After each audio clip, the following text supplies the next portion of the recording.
யானை போட ஒண்ணுமே பண்ண முடியாதுண்ணா. நீ அங்கதானே நிப்படி அப்படியே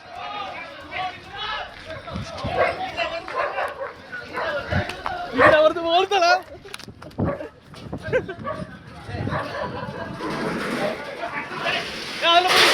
அதுல போயிடுச்சு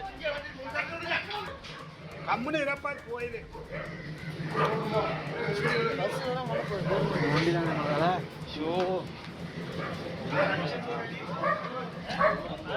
ஒண்ணுமே பண்ண முடியாது.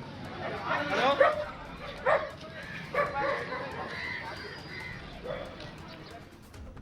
கோவை நரசிபுரம் வெள்ளிமலைப்பட்டினம் அருகே ஊருக்குள் புகுந்த ஒற்றை காட்டு யானை தாக்கியதில் முதியவர் ஒருவர் படுகாயம் அடைந்திருப்பதாக தற்போதைய அண்மை செய்தியானது வெளியாகியிருக்கிறது. கூடுதல் விவரங்களை செய்தியாளர் ஞானசேகரன் வழங்கிட கேட்கலாம். ஞானசேகரன் வணக்கம், இது குறித்தான முழு விவரங்கள். வணக்கம் சிந்துஜா.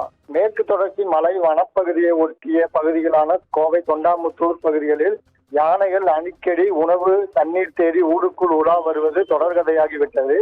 இடம்பெயர்வு என பல்வேறு காரணங்களுக்காக உலா வருகின்றன.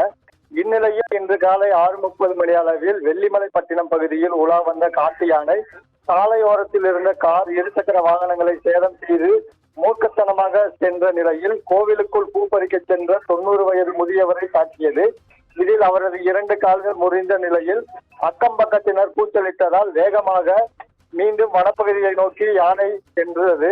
இச்சம்பவம் தொடர்பாக தகவல் அறிந்து வனத்துறையினர் யானை நடமாட்டத்தை கண்காணித்து வருகின்றனர். காலையில் ஊருக்குள் உலா வந்த காட்டு யானையால் அப்பகுதி மக்கள் பீதி அடைந்து அச்சத்தில் ஆழ்ந்துள்ளனர். சிந்துஜா.